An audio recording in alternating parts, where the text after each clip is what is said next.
Hello students, সবাইকে the way of success একাডেমিতে স্বাগত।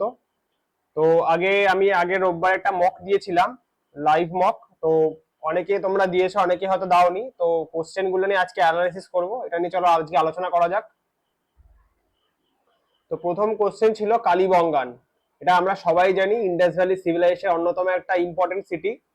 তো এই কোশ্চেনটা ছিল Kalibangan from the Indus valley civilisation is famous for which of the following. Kalibangan এই যে সিটিটা ইন্ডাস ভ্যালি সিভিলাইজেশনে, এটা কোন জিনিসের জন্য ফেমাস ছিল? অপশন ছিল পটারি, মৃৎশিল্প, সেকেন্ড হচ্ছে রক কাট আর্কিটেকচার, থার্ড হচ্ছে সি পোর্ট, আর কটন কাল্টিভেশন। তো প্রথম অপশনটাই হবে, আমি বলে দিচ্ছি, বাকিগুলো বলে দিই। রক কাট আর্কিটেকচার হচ্ছে ধোলাভিরা গুজরাটে পাওয়া যায়, দেখা গেছিল। সিপোর্ট হচ্ছে, এটা সবাই জানো, গুজরাটের সৌরাষ্ট্রে, বর্তমানে যেটা সেই সময় নাম ছিল লোথাল। আর কটন কাল্টিভেশন যেটা দেখা যায় সেটা হচ্ছে মেহেরগড়ে। তো এই চারটে অপশনই বলার এই কারণেই, এটাই হচ্ছে কারণ হচ্ছে যে এই যে চারটে অপশন দেওয়া রয়েছে, চারটে অপশনে যে চারটে প্রপার সিটি, এই চারটে সিটি থেকেই কিন্তু চারটে ইম্পর্টেন্ট কোশ্চেন আসে, এবং এটা বহু পরীক্ষায় দেখা গেছে। ডাব্লিউবিএসএসসি হোক, ডাব্লিউবিসিএস হোক, এসএসসি সিজিএল হোক, বা এসএসসি যে কোনো পরীক্ষায়, বা ওয়েস্ট বেঙ্গল পিএসসি যে কোনো পরীক্ষায় এই চারটে জায়গা থেকে কোশ্চেন করে। পটারি হচ্ছে কালীবঙ্গান, রক কাট আর্কিটেকচার হচ্ছে তোমার গুজরাটের ধোলাভিরা, সি পোর্ট হচ্ছে লোথাল, কটন কাল্টিভেশন হচ্ছে মেহেরগড়।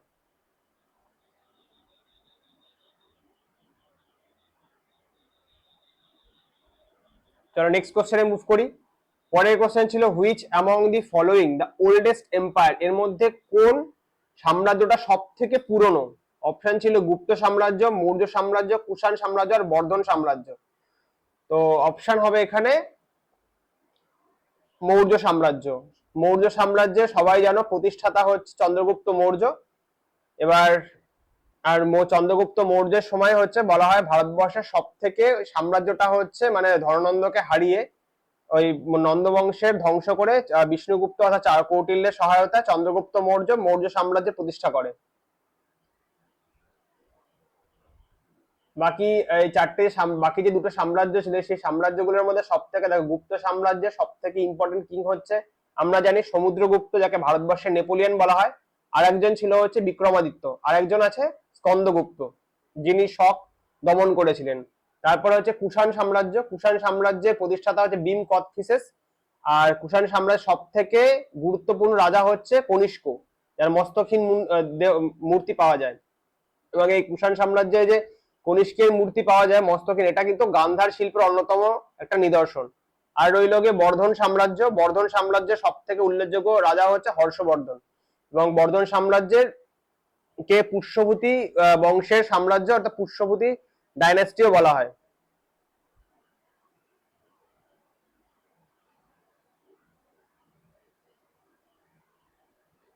নেক্সট কোশ্চেন ছিল what is the name of the capital of Uganda. বর্তমানে ডাব্লিউবিসিএস এর যে ট্রেন্ড এসছে, বিভিন্ন শহরের নাম, বিভিন্ন জায়গার নাম ধরে ধরে কোশ্চেন করছে।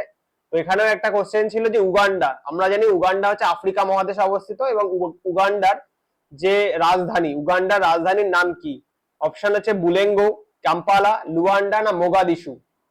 এর অপশনটা হবে কাম্পালা। বাকি রইল বুলাঙ্গো। বুলাঙ্গো হচ্ছে কঙ্গো। কঙ্গো হচ্ছে আফ্রিকা মহাদেশেরই একটা দেশ, তো সেখানকার ওই যে একটা শহর। লুয়ান্ডা হচ্ছে আঙ্গোলা, আঙ্গোলাও আফ্রিকা মহাদেশের একটা শহর। আর মোগাদিশু হচ্ছে সোমালিয়ার ক্যাপিটাল। সোমালিয়া কয়েক বছর ধরে নিউজে রয়েছে। সোমালিয়ার মেন হচ্ছে সোমালিয়া যে দস্যু, এবং এটার সঙ্গে হচ্ছে প্রায়শই দেখা যায় বিবাদ। এবং ভারত মহাসাগরে একটা, ওই আফ্রিকা মহাদেশের একটা দ্বীপ, এই দেশ সোমালিয়া। তো সোমালিয়া মেইনলি কুখ্যাত হচ্ছে সোমালিয়া দস্যুদের জন্য। পরের একটা কোশ্চেন, খুব সোজা কোশ্চেন ছিল, which of the following tuber crops. Tuber crops মানে আমরা জানি যে গ্রন্থি কাণ্ড, মানে যে ফলগুলো মাটির নিচে হয়। এবং এর মধ্যে বলছে কোন টিউবার ক্রপসটাকে বলা হয় ফ্রেন্ড অফ দি পুয়ার।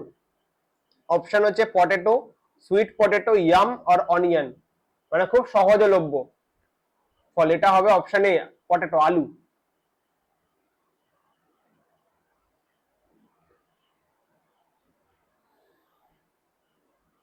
একটা কোশ্চেন ছিল which of the following causes rainfall during winter in the north western part of India.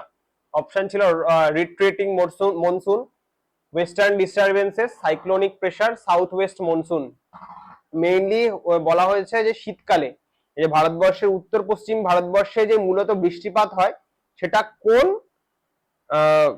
রেইনফলের জন্য হয়, এটা তো মেইন জিনিসটা বলে। এখানে অপশনস গুলো ছিল হচ্ছে retreating monsoon, western disturbances, cyclonic pressure, south west monsoon. Option হবে ওয়েস্টার্ন ডিস্টারবেন্স, আর যেটাকে আমরা বাংলা সবাই বলি পশ্চিমী ঝঞ্ঝা। আচ্ছা, রিট্রিটিং মনসুন হচ্ছে নর্মালি যে ঘূর্ণবাদ জনিত বৃষ্টি।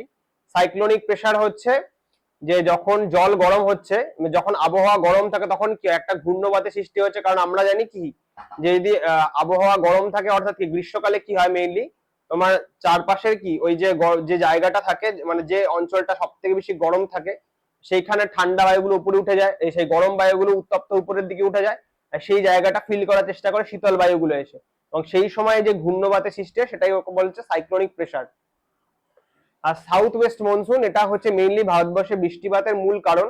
এটা কেরল থেকে ভারতবর্ষে ঢোকে এবং দক্ষিণ পশ্চিম মৌসুমী বায়ু যেটাকে বলা হয়, কেরল থেকে বর্ষাটা ঢোকে এবং এই বায়ুটার জন্যই হচ্ছে ভারতবর্ষে মূলত 70 থেকে 80% বৃষ্টিপাত এই বায়ুটার জন্যই হয়, এবং এটা কেরল থেকে ঢোকে আর জুন থেকে সেপ্টেম্বর মাসের মাঝামাঝি, এবং ঢোকে সারা ভারতবর্ষে বৃষ্টিপাত ঘটায় এবং ওই অক্টোবর কি সেপ্টেম্বরের দিকে এই বর্ষাটা বিদায় নেয়।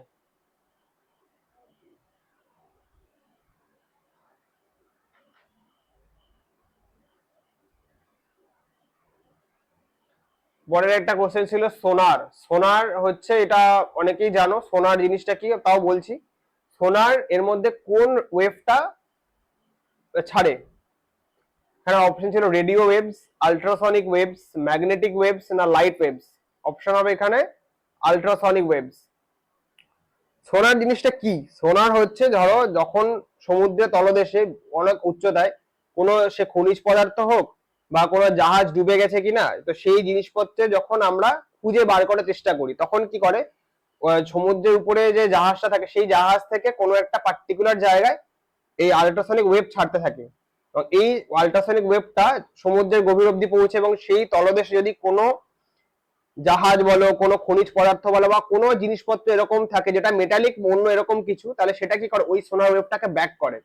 তখনই আমরা বুঝতে পারি যে সেই জায়গাটায় কিছু না কিছু আছে। তো এইভাবেই আমরা কোনো মানে হারিয়ে যাওয়া জাহাজ বলো, কোনো হারিয়ে যাওয়া বস্তু বলো, সবকিছু খোঁজ এইভাবেই পাই। সোনার এই জন্য বিভিন্ন রকম আল্ট্রাসনিক ওয়েভের মাধ্যমে বিভিন্ন জিনিসপত্র খুঁজে বার করে সমুদ্রের তলদেশে বা মাটির গভীরতায়।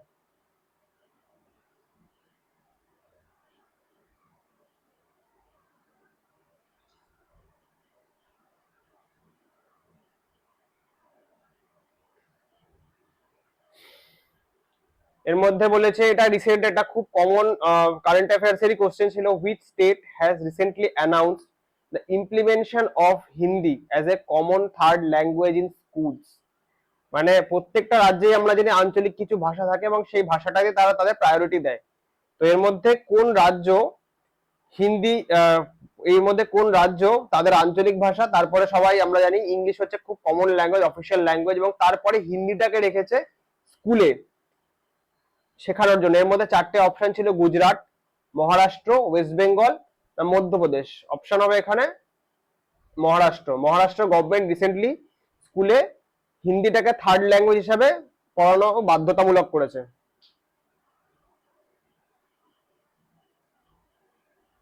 এখানে এই যখন এগুলো বললাম তো বাকি জিনিসগুলো বলে দিই। তো এখানে মেন যে জিনিসগুলো আছে, চারটে রাজ্য দিয়েছি, তো চারটে রাজ্যের মধ্যে এখানে সবসময় রাজ্য যখনই পড়বে রাজ্য থেকে দুটো জিনিস খুব কোশ্চেন আসে, একটা হচ্ছে রাজ্যের কে প্রধানমন্ত্রী, রাজ্যের কে মুখ্যমন্ত্রী, রাজ্যের কে গভর্নর। তো গুজরাটের মুখ্যমন্ত্রী হচ্ছে ভূপেন্দ্র পটেল, গভর্নর হচ্ছে অচ্যুত দেবরায়। মহারাষ্ট্রের recently newly elected government Devendra Fadnavis, governor হচ্ছে সিপি রাধাকৃষ্ণন। ওয়েস্ট বেঙ্গলের তো মমতা ব্যানার্জি, আর গভর্নর হচ্ছে ডক্টর সিভি আনন্দ বোস। মধ্যপ্রদেশের মুখ্যমন্ত্রী হচ্ছে মোহন যাদব, আর গভর্নর হচ্ছে মঙ্গুভাই ছঙ্গুভাই পটেল। তারপরের কোশ্চেন ছিল, what is the theme of international yoga day to be held on 21 June 2025? যোগ, বর্তমানে এই ব্যাপারটা খুব কালচারাইজড হয়েছে যে এই যোগ যোগ হচ্ছে ভারতীয় সংস্কৃতির অন্যতম একটা বিষয়, এবং এই জিনিসটাকে 2014 সালের পরে নরেন্দ্র মোদী ক্ষমতা আসার পর থেকে এই জিনিসটাকে বিশ্বের দরবারে একটা অনেক উন্নতম উচ্চতায় নিয়ে গেছে। রিসেন্টলি সৌদি আরব বা বিভিন্ন ইসলামিক কান্ট্রি গুলোতেও যোগ কিন্তু যোগ মানে এই যে যোগ সাধনা বা যোগ ব্যায়াম এই ব্যাপারটাকে অনেক বেশি হাইলাইট করে, এবং যোগ শুধুমাত্র মানসিক সুস্থতা বা শারীরিক সুস্থতা এটা সব ক্ষেত্রেই কাজে লাগে। তো যাই হোক, এই 21শে জুন যেটা হয়ে গেল 2025 সালের যে ইন্টারন্যাশনাল যোগ ডে, তো এর থিমটা কি ছিল? থিম ছিল, দেখো অপশন ছিল যোগা ফর গ্লোবাল হেলথ, তারপর ছিল one country one heritage, Vasudhaiva Kutumbakam, আর yoga for one earth one health. Option হবে D, yoga for one health one আর্থ।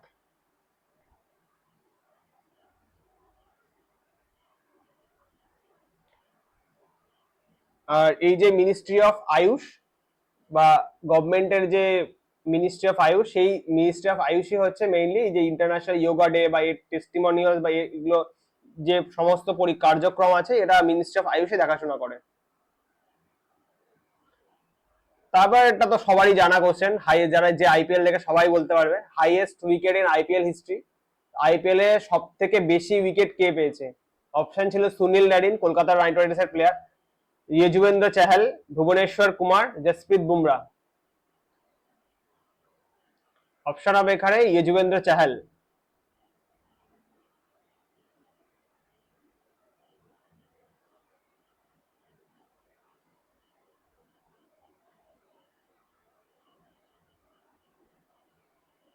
তারপর একটা কোশ্চেন ছিল, what is the previous name of the Arun Jaitley stadium? Arun Jaitley stadium হচ্ছে দিল্লিতে অবস্থিত। তো অপশন গুলো বলে দিচ্ছি, অপশন গুলো Ekana stadium, Feroz Shah Kotla stadium, Jawaharlal Nehru stadium, আর না ইন্দিরা গান্ধী এরিনা। এটা হচ্ছে ফিরোজ শাহ কোটলা স্টেডিয়াম। পূর্বে এটা ছিল ফিরোজ শাহ কোটলা স্টেডিয়াম। এটা ওই তুগলক বংশের রাজা ফিরোজ শাহ তুগলকের নামে তৈরি করা ছিল, কিন্তু বর্তমান এটা মানে আমাদের ভারতবর্ষের যে ফিনান্স মিনিস্টার ছিলেন অরুণ জেটলি, তার নামে নামকরণ করা হয়েছে অরুণ জেটলি স্টেডিয়াম। আর একানা স্টেডিয়ামটা হচ্ছে লখনৌতে।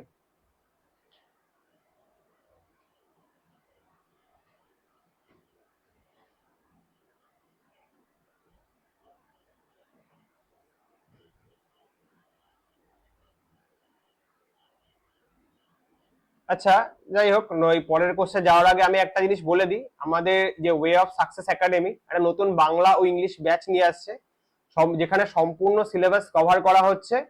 সপ্তাহে একদিন করে ক্লাস হবে এবং মাসে খুব নমিনাল একটা ফি 349।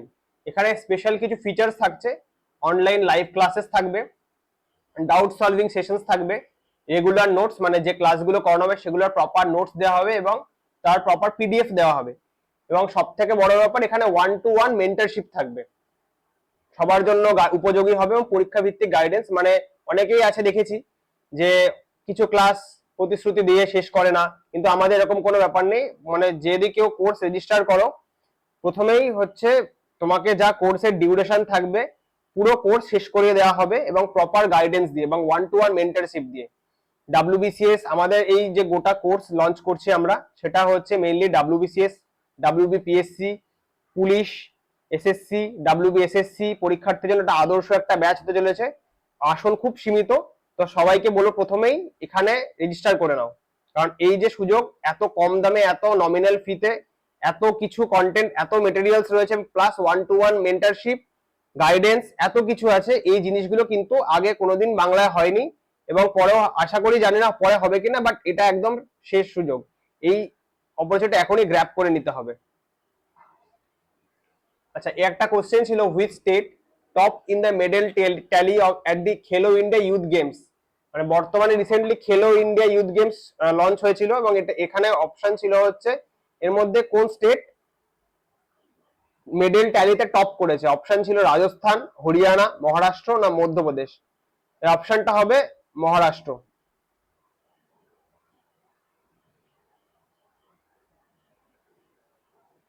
আর খেলো ইন্ডিয়ার এই জিনিসগুলো যখনই পড়বে, একটা জিনিস বলে রাখি যে প্রথমত এই জিনিসগুলো থেকে question SSC West Bengal SSC বলো বা এসএসসি সিজিএল, মেইনলি হচ্ছে সেন্ট্রালের এসএসসি পরীক্ষা, এখানে এই অনেক প্রশ্ন থাকে যে কোন কোন গেম অনুষ্ঠিত হচ্ছে, কোন কোন খেলা হচ্ছে এবং সেই খেলায় কত কি মেডেলস আসছে, ইভেন সেখানকার ম্যাসকট কি। তোমাদের অসুবিধা কিছু নেই, আমি সব কোশ্চেন এইভাবে কভার করে দেবো, সব ধরনের কোশ্চেনই থাকবে, চিন্তার কিছু নেই। তো এই যে যেটা খেলা হয়েছিল, খেলো ইন্ডিয়া ইউথ গেমস এর ম্যাসকট ছিল হচ্ছে গজ সিনহা, এবং এটা অনুষ্ঠিত হয়েছিল বিহারে। বিহার হচ্ছে হোস্ট স্টেট।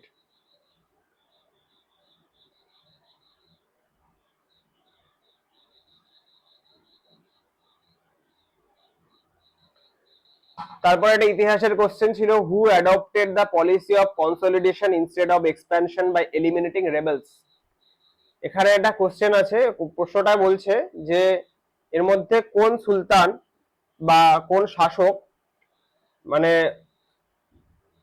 কোন শত্রু দমন প্রক্রিয়াটাকেই বেশি মানে কোন এলিমিনেটিং রেবেলস মানে বিদ্রোহীদের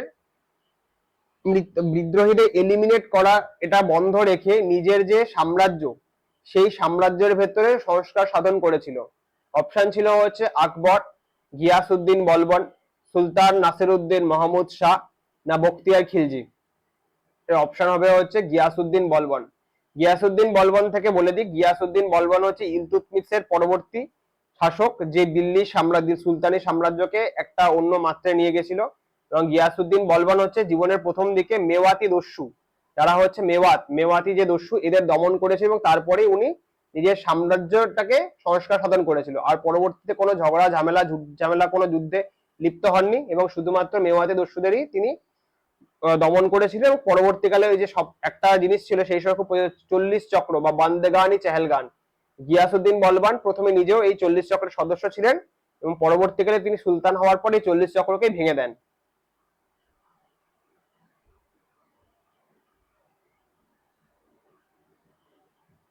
আর বাকি কিছু এক্সট্রা ইনফরমেশন ছিল যে আকবর হচ্ছে থার্ড মুঘল কিং, এটা জানো অনেকেই। আর মানে আকবর একটা সর্বধর্ম সংস্কার সাধন করেছিলেন, এবং তিনি চেয়েছিলেন যে দিন ই ইলাহি প্রবর্তন করেছিলেন। এখানে আকবরের মতে ছিল সর্বধর্ম সমন্বয়।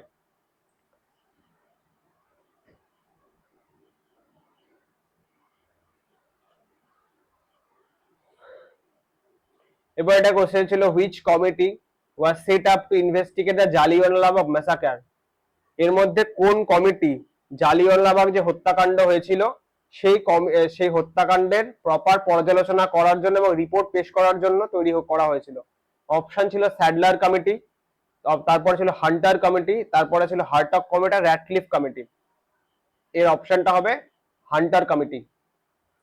জালিয়ানওয়ালাবাগ হত্যাকাণ্ড সেটা হচ্ছে পাঞ্জাবের জালিয়ানওয়ালাবাগ শহরে হয়েছিল একটা বৈশাখীর দিনে, এবং হচ্ছে সেই সময় পাঞ্জাবের গভর্নর ছিল হচ্ছে মাইকেল ও ডয়ার,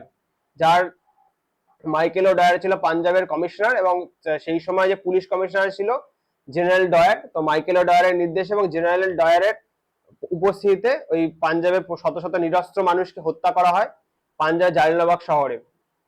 রিসেন্টলি এটা নিয়ে একটা সিনেমা হয়েছে, সবাই দেখে হয়তো, কেসারি 2 বলে। সেখানেও এই যে কমিটি তৈরি করা হয়েছিল, কমিটির যে প্রপার রিপোর্ট হয়েছিল, এবং সেখানে ওই রিপোর্টটা নিয়ে আলোচনা করা হয়েছিল, এবং এটা একটা কোর্টরুম ড্রামা টাইপের।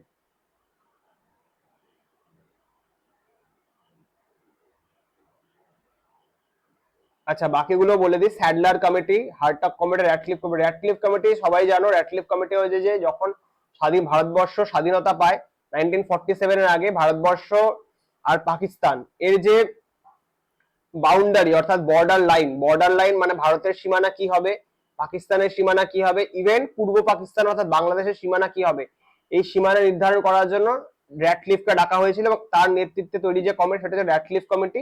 এটা ভারত পাকিস্তানের সীমানা নির্ধারণ করেছিল। তারপরে হচ্ছে হার্টক কমিটি। হার্টক কমিটি হচ্ছে ভারতবর্ষে মহিলাদের যে শিক্ষা বিকাশ, মহিলারা যে অ্যাকচুয়ালি হচ্ছে ইংরাজি সাহিত্য চলছে, ইংরাজি সাহিত্যের পর সবকিছুই হচ্ছে, এবং তারপরে যে মহিলাদের শিক্ষা প্রসার, মহিলাদের যে প্রপার গাইডে করে শিক্ষা দেওয়া হবে, এবং তার পাশাপাশি যে ভোকেশনাল ট্রেনিং, যথোপযোগী প্রথাগত শিক্ষা, সেগুলোর জন্য যে কমিটি সুপারিশ হয়েছে সেটা ছিল হার্টক কমিটি হিসেবে তৈরি হয়। আর বাকি রইল কি স্যাডলার কমিটি। স্যাডলার কমিটি হচ্ছে প্রথম কমিটি যে ভারতবর্ষে এসেছিল আফটার মেকলস মিনিটের পরে, যারা গাইড করেছিল হচ্ছে যে সেকেন্ডারি শিক্ষা অর্থাৎ মাধ্যমিক, বর্তমানে যেটাকে আমরা মাধ্যমিক বলি, প্রত্যেকের জন্য বাধ্যতামূলক মাধ্যমিক শিক্ষা, এবং তারপরে যে ইউনিভার্সিটি তৈরি হবে এবং ইউনিভার্সিটি ভর্তি হওয়ার আগে তার জন্য প্রত্যেকে যে প্রথাগত মাধ্যমিক শিক্ষা দরকার, এবং এইটাকে যে প্রপারলি গাইড করা, সেটার সুপারিশ করেছিল স্যাডলার কমিশন। তারপরে একটা কোশ্চেন ছিল Hemis festival celebrated in which state? Option ছিল মণিপুর, মিজোরাম, লাদাখ, নাগাল্যান্ড। এটা একটা স্ট্র্যাটেজিকের কোশ্চেন এবং এই ফেস্টিভ্যাল রিলেটেড কোশ্চেন আজকাল প্রচুর পরীক্ষায় দেখা যায়। তো এর অপশন আমি বলে দিচ্ছি, অপশন হচ্ছে লাদাখ। হেমিস ফেস্টিভ্যাল হচ্ছে একটা বুদ্ধিস্ট ফেস্টিভ্যাল, যেটা মেইনলি লাদাখে দেখা যায়। আর বাকি যে চারটে স্টেটের ফেস্টিভ্যাল গুলো অবশ্যই পড়ে রাখবে, মণিপুর, মিজোরাম, নাগাল্যান্ড। মণিপুরের মেইন ফেস্টিভ্যালসটা হচ্ছে যে ইয়ারসং লাই হারোবা। এই লাই হারোবা থেকেও প্রচুর ইম্পর্টেন্ট কোশ্চেন আসে। লাই হারোবাটা খুব ইম্পর্টেন্ট একটা ফেস্টিভ্যাল এবং এটা থেকে প্রচুরবার কোশ্চেন আসে। তারপর আছে নাগাল্যান্ডের সব থেকে ফেস্টিভ্যাল হচ্ছে হর্নবিল ফেস্টিভ্যাল, এটা থেকেও প্রচুরবার পরীক্ষায় প্রশ্ন এসছে। আর হেমিস ফেস্টিভ্যাল তো বলেই দিলাম। আর মিজোরামের কিছু ইম্পর্টেন্ট ফেস্টিভ্যাল হচ্ছে কুট ফেস্টিভ্যাল, যেরকম ছাপার কুট, মিম কুট, পল কুট এটসেট্রা।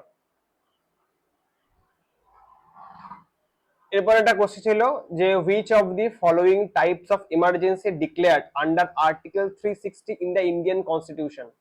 যে ভারতের যে সংবিধান আছে, ভারতের সংবিধানের যে আর্টিকেল 360, এই আর্টিকেল 360 অনুযায়ী এর মধ্যে কোন ইমার্জেন্সি লাগু করা হয়? অপশন ছিল national emergency, financial emergency, state emergency, না কেমিক্যাল ইমার্জেন্সি। অপশন হবে এটা ফিনান্সিয়াল ইমার্জেন্সি। তো ভারতবর্ষে তা জানো যে ইমার্জেন্সি শব্দটা বহু প্রচলিত শব্দ একটা, বর্তমানে তো আরোই বেশি।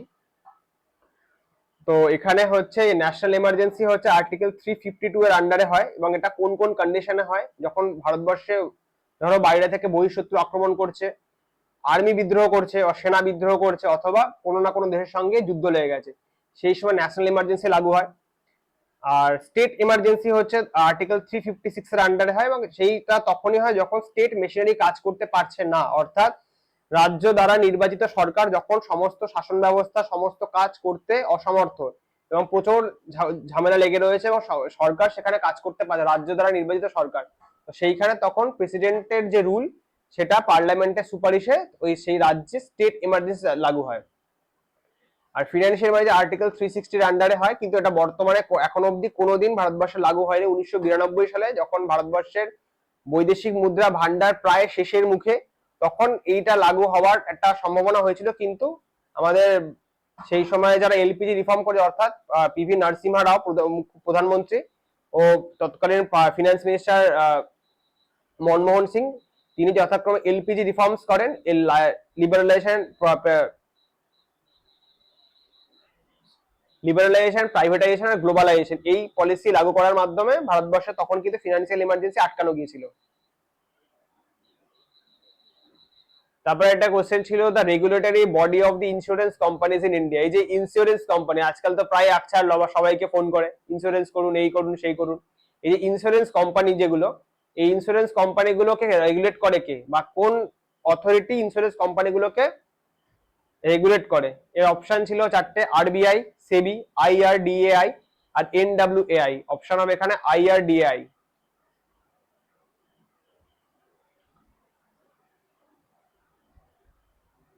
আচ্ছা বাকিগুলো বলে দিই। এখানে আরবিআই হচ্ছে mainly reserve bank of India, যারা হচ্ছে ভারতবর্ষের মেইনলি কারেন্সি অর্থাৎ টাকা পয়সা এটা কন্ট্রোল করে এবং বিভিন্ন ব্যাংকে ক্যাশের সাপ্লাই, মার্কেটে ক্যাশ সাপ্লাই এরা কন্ট্রোল করে। হেডকোয়ার্টার হচ্ছে মহারাষ্ট্র মুম্বাইতে। সেবি হচ্ছে stock securities and exchange bond of India, যারা মেইনলি স্টক মার্কেটের ব্যাপারটা দেখাশোনা করে এবং এদেরও হেডকোয়ার্টার হচ্ছে মুম্বাই, মহারাষ্ট্রতে। তারপর হচ্ছে আইআরডিআই, যেটা বললাম এইমাত্র, insurance regulatory and development authority of India, এর হায়দ্রাবাদ হেডকোয়ার্টার, যেটা বর্তমান তেলেঙ্গানা রাজ্যে অবস্থিত। আর একটা হচ্ছে এনডব্লিউআই, যেটা মেইনলি হচ্ছে এটা ওয়েস্ট ম্যানেজমেন্ট কোম্পানি, এটা ইউকে তে আছে, ন্যাশনাল ওয়েস্ট অ্যাওয়ারনেস ইনিশিয়েটিভ। তারপর এটা খুব ইজি একটা কোশ্চেন, বাচ্চা লাগার question, which of the primary acid present in orange and lemon? সেটা আমরা সবাই জানি অরেঞ্জ আর লেমন হচ্ছে সাইট্রাস জাতীয় ফল, তো সাইট্রাস জাতীয় ফলে কোন অ্যাসিড থাকবে? স্বাভাবিক এটা সাইট্রিক অ্যাসিড থাকবে। আর বাকি চারটে অ্যাসিড গুলো ছিল হচ্ছে malic acid, ascorbic acid, tartaric acid. Tartaric acid মূলত তেঁতুলে থাকে, অ্যাসকর্বিক অ্যাসিড হচ্ছে এটা রাসায়নিক অ্যাসিড, ম্যালিক অ্যাসিড হচ্ছে আপেলে থাকে।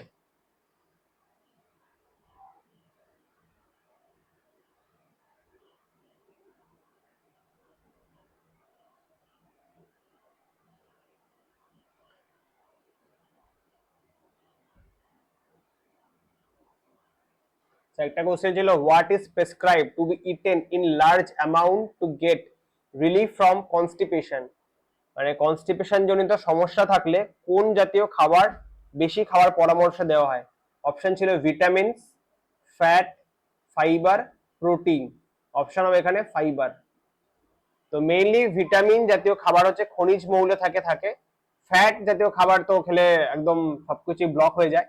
আর প্রোটিন হচ্ছে বডি বিল্ডিং ফুড বলা হয়। ফাইবার হচ্ছে খাদ্য তন্তু জাতীয় খাবার, তো যেখানে মেইন জিনিসটা কি করে, ফাইবার জাতীয় খাবার মলাশয়কে পিচ্ছিল করে এবং যা খাবার খাওয়া হয় সেগুলোকে প্রপারলি ডাইজেস্ট করে হজম করে মলাশয়কে পিচ্ছিল করে খাবারগুলোকে বাইরে বার করতে সাহায্য করে। সেই জন্য কনস্টিপেশন জনিত সমস্যায় ভুগলে ফাইবার জাতীয় খাবার খেতে হয়। ফাইবার জাতীয় খাবার কি কি হতে পারে?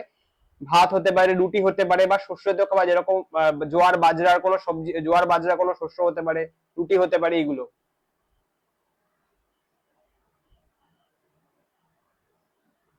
ওটস হতে পারে, হোল হুইট হতে পারে, ব্র্যান, ভেজিটেবলস, নাটস, বাদাম জাতীয় খাবারেও অনেক ফাইবার থাকে।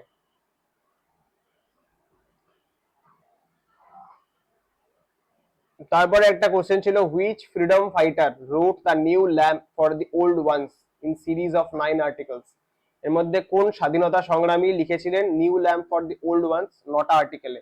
এর মধ্যে তিনজনই দেখো, সবকটা চারজনই স্বাধীনতা সংগ্রামী। তো অপশন ছিল হচ্ছে অরবিন্দ ঘোষ, পন্ডিত জওহরলাল নেহেরু, বাল গঙ্গাধর তিলক, ভগৎ সিং। তো এর অপশনটা হবে এখানে শ্রী অরবিন্দ ঘোষ। অরবিন্দ ঘোষ হচ্ছে প্রথম জীবনে একজন ফ্রিডম ফাইটার ছিল এবং যিনি সশস্ত্র বিপ্লবের সঙ্গে অঙ্গাঙ্গিভাবে জড়িত ছিল এবং তিনি চরমপন্থী ছিলেন। এবং মেইনলি হচ্ছে তিনি শিফট করে যান হচ্ছে আলিপুর যে বোমার মামলা হয়, তো আলিপুর বোমার মামলায় ধরা পড়ার পর তার এবং তার ভাই বারিন ঘোষের সাজা হয়। কিন্তু অদ্ভুতভাবে অরবিন্দ ঘোষের মামলা রয়েছে দেশবন্ধু চিত্তরঞ্জন দাস, তো বারিন ঘোষের দ্বীপান্তর হয় এবং অরবিন্দ ঘোষ ছাড়া পেয়ে যান প্রমাণের অভাবে। এবং তার ফলে হচ্ছে তিনি তিনি তারপরেও সশস্ত্র বিপ্লবের কর্মকাণ্ডে অংশগ্রহণ করে এবং চালাতে থাকে, এবং তিনি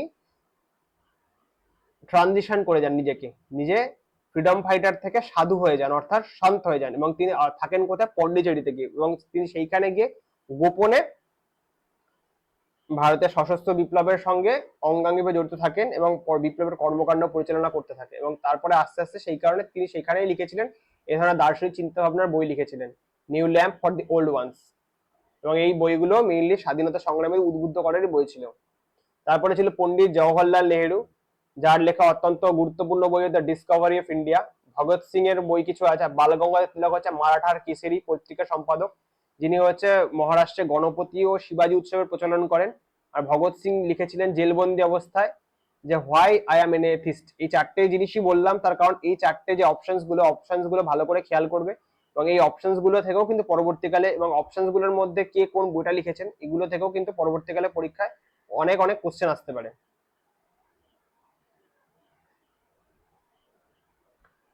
তারপর একটা কোশ্চেন ছিল, হুইচ টিম উইন আইপিএল 2021? সেটা তো আইপিএল যারা দেখে তারা সবাই খুব এক ঝটকা অ্যান্সার দিয়ে দেবে। আইপিএল 2021 কোন টিম জিতেছিল? অপশনটা আমি বলে দিই। অপশন হবে চেন্নাই সুপার কিংস,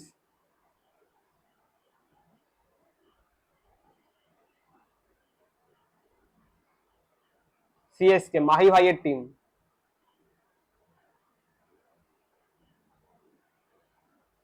আচ্ছা, এর মধ্যে বাদ বাকি যে চারটে অপশন ছিল, মুম্বাই ইন্ডিয়ান্স 5টা time IPL cup winner, Chennai super কিংসও তাই। তারপর হইলো বাকি গুজরাট টাইটান্স, সেটা নতুন টিম এবং নতুন টিম 2022 সালে প্রথম কাপ তোলে। আর রইলো হচ্ছে কলকাতা নাইট রাইডার্স, আমাদের সবার প্রিয় কলকাতা নাইট রাইডার্স, সেটাও 3বার কাপ তুলেছিল আইপিএল।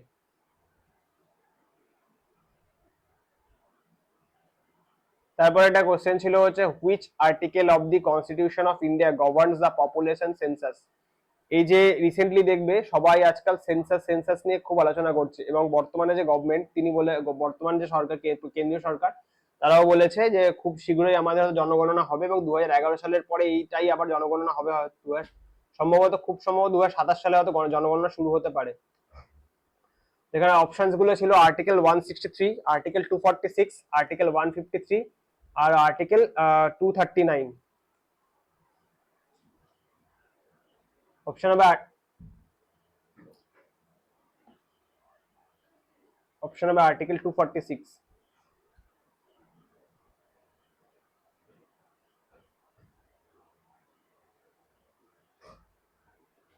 আচ্ছা, বাকি আর্টিকেল গুলো বলে দিই। আর্টিকেল 163 হচ্ছে কাউন্সিল অফ মিনিস্টার, যারা কোনো রাজ্যের যে নির্বাচিত মিনিস্টার হয় তারা হচ্ছে মেইনলি গভর্নরকে অ্যাড্রেস করতে পারে, শাসন ব্যবস্থা সংক্রান্ত কোনো বিষয়ে হেল্প করতে পারে। আর্টিকেল 246 তো বলে দিলাম। কোন কোন আর্টিকেল 246 মেইনলি হচ্ছে একটা কনকারেন্ট লিস্টের মধ্যে পড়ে, যেখানে পার্লামেন্ট আর স্টেট লেজিসলেচার কোন রাজ্যের ক্ষেত্রে মিলে কাজ করে। তার তিনটে লিস্ট থাকে। লিস্ট ওয়ানে ইউনিয়ন লিস্ট, যেখানে শুধুমাত্র পার্লামেন্টারি নিজের সমস্ত কাজকর্ম করতে হয়, তার মধ্যে অন্যতম একটা হচ্ছে কাস্ট সেন্সাস বা কাস্ট জাতীয় কিছু। লিস্ট টু যেটা স্টেট, যেটা এখতিয়ারভুক্ত সমস্ত স্টেট হয়। আর তারপর হচ্ছে লিস্ট 3 হচ্ছে কনকারেন্ট লিস্ট, যেখানে হচ্ছে শিক্ষা, পার্লামেন্টে কিছু রুল ইমপ্লিমেন্ট, এইসব জিনিসগুলো সম্পর্কে স্টেট আর সেন্ট্রাল দুজনে মিলেই কাজ করতে পারে। আর হলো আর্টিকেল 153। আর্টিকেল 153 হচ্ছে গভর্নর অফ দি স্টেট, মানে কোনো একটা রাজ্যের গভর্নরের কি ক্ষমতা সেটা আর্টিকেল 153 তে বলা থাকে। আর আর্টিকেল 239 এটা হচ্ছে ইউনিয়ন টেরিটরি। ইউনিয়ন টেরিটরি গুলো যেগুলো আছে আমাদের ভারতবর্ষে বর্তমানে, সেই ইউনিয়ন টেরিটরি গুলোর কি করে শাসন ব্যবস্থা চালানো হবে সেটা সংক্রান্ত বিষয়। তারপর একটা কোশ্চেন ছিল, the stock market index of London stock market is, এর মধ্যে লন্ডন স্টক মার্কেটের ইন্ডেক্স কোনটা হবে? অপশন ছিল ব্রেন্ট, তারপর ছিল নিক্কেই, তারপর ছিল ফুটসি আর এফটিএসি, আর ছিল হ্যাংস্যাং। অপশন হবে ফুটসি আর এফটিএসি। ব্রেন্ট হচ্ছে মেনলি ক্রুড অয়েল ইন্ডেক্স বা ক্রুড অয়েলের যে একক সেটা হচ্ছে ব্রেন্ট। নিক্কেই হচ্ছে জাপানের স্টক মার্কেট ইন্ডেক্স, ফুটসি তো বললাম লন্ডনের, আর হ্যাংস্যাং হচ্ছে হংকং এর স্টক মার্কেট ইন্ডেক্স।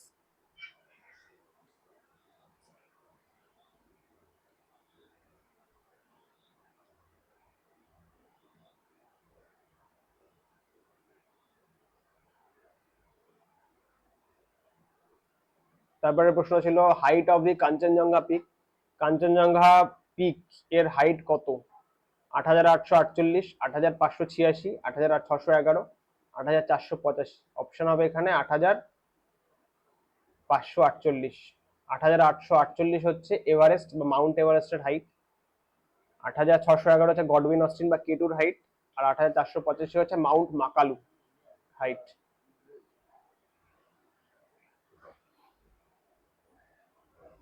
কারণ কাঞ্চনজঙ্ঘা মূলত হচ্ছে ভারতবর্ষের সিকিম, কিছু উত্তরের ভাগ এবং মূলত নেপালে অবস্থিত, এবং এটা গ্রেট হিমালয় রেঞ্জের অন্তর্গত।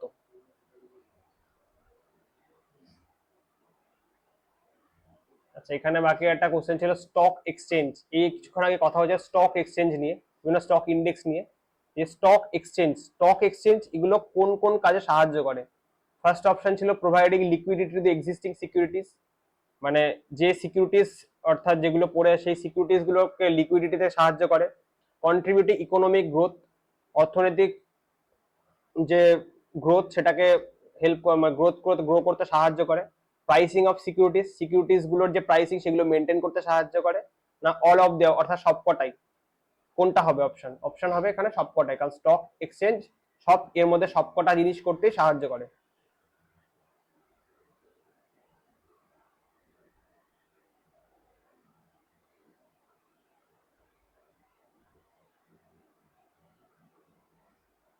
ছবিতে দেখো, দেখা যায় দুটো জিনিস, একটা ষাঁড়, একটা হচ্ছে ভাল্লুক।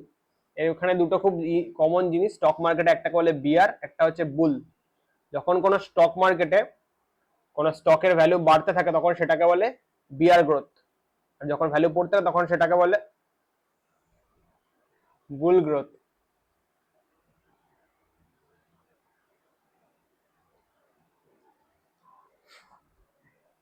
আচ্ছা, এরপর একটা কোশ্চেন ছিল SEBI announce regulation to tighten which type of trading. এর মধ্যে সেবি কোন ধরনের ট্রেডিং কে রেগুলেশন, ট্রেডিং এর উপর রেগুলেশন জারি করেছে টাইট করার জন্য, অর্থাৎ এই এগুলোকে মানে সমস্ত যে ট্রেডিং গুলো হচ্ছে সেই ট্রেডিং গুলোকে প্রপার ওয়েতে করার জন্য, টাইটনিং করার জন্য। অপশন ছিল spot trading, investor trading, algorithmic trading আর ভলিউম ট্রেডিং। অপশন এখানে হবে অ্যালগোরিদমিক ট্রেডিং। অ্যালগোরিদমিক ট্রেডিং মানে হচ্ছে তুমি কিছু কোড, কিছু এন্ট্রি দিয়ে রাখলে স্টক মার্কেটে, এটা অটোমেটিক কাজ করবে এবং এটাতে অনেক কিছু লুপস রয়েছে।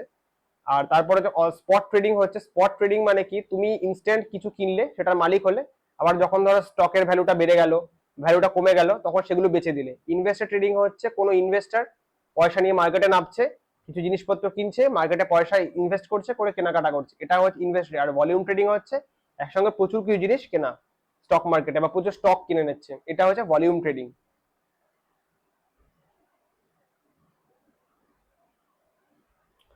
যাই হোক, আমি বোধহয় একটা জিনিস ভুল বলে ফেলেছি আগে।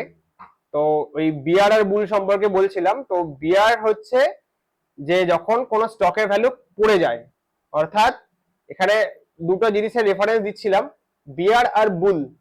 ঠিক আছে, তো বিয়ার হচ্ছে যখন কোনো স্টকের ভ্যালু পড়তে থাকে, অর্থাৎ ভাল্লুক কি করে, হাতের যে পাঞ্জা, হাতের পাঞ্জা মেরে দেখো স্টকটাকে ফেলে দিচ্ছে, তার মানে কি স্টকের যখন দাম পড়ছে তখন হচ্ছে বিয়ার বলে।